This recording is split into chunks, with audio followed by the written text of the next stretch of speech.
وقالوا لن يدخل الجنة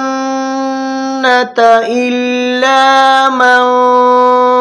كان هودا أو نصارى تلك أمانيهم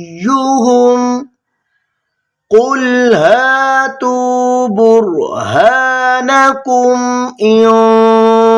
كنتم صادقين بلى من أسلم وجهه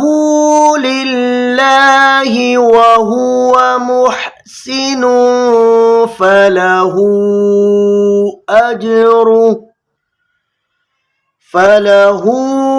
أجره عند ربه ولا خوف عليهم ولا هم يحزنون وقالت اليهود ليست النصارى على شيء وقالت النصارى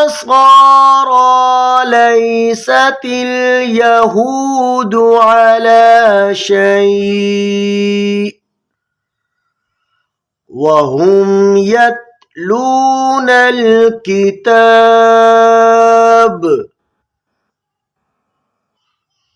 كذلك قال الذين لا يعلمون مثل قولهم فالله يحكم بينهم يوم القيامة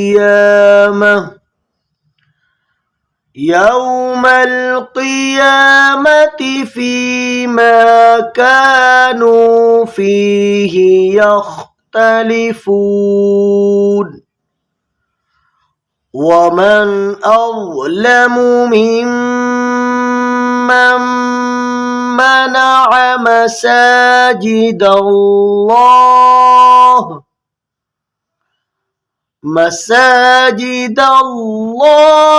أن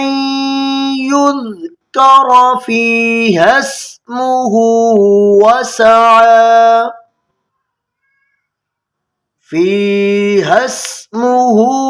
وسعى في خرابها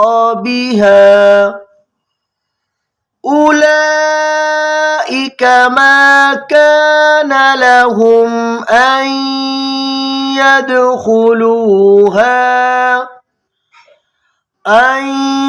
يدخلوها إلا خائفين